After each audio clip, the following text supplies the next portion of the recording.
Después del luna de septiembre, Ron Washington a retirar como manager de Rangers. A ver, Washington dice que él dice su abogado que él quiere regresar en béisbol.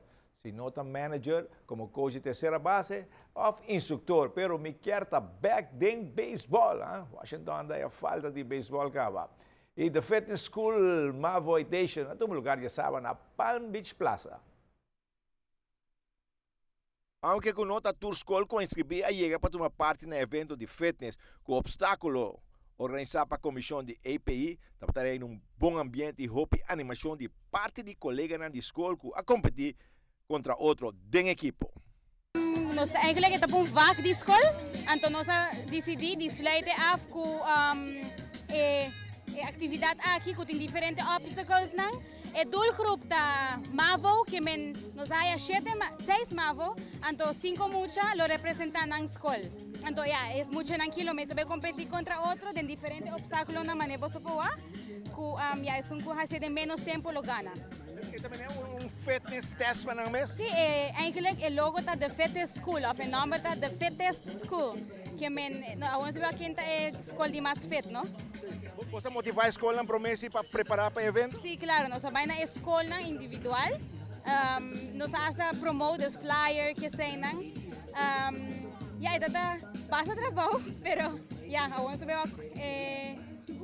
o trabalho que nós fazemos, não? Para sentir que a escola não preparada?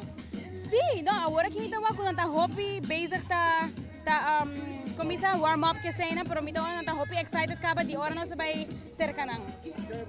Tem uma forma positiva para motivar alunos na escola para fazer movição. Essa é a meta de atividade que para promover movição entre jovens e com na mesa trabalhar junto, para sobralhar essa aqui também está samenwerken. E agora também de um time cada um está competindo, time. Sim, time de 5 mucha. Sim. É o melhor tempo da vida ganador. É o melhor tempo de 5 também gana. Sim. Planta para seguir com mais tipo de evento para a escola, para motivar alunos na mão? Sim, se por outro ano atrás, por estar com mais ajuda de mês, se essa aqui tem que virar algo grande, que me vou portar constante, de maneira, algo assim. Bom, não estava nada fácil, solo caindo que estava aqui muito na escola. Só isso que queda basta cansar. E já sabe, aqui na TV, tem boxeo, Sugar Ray Leonardo de comentarista, já com NBC e TV está back com boxeo.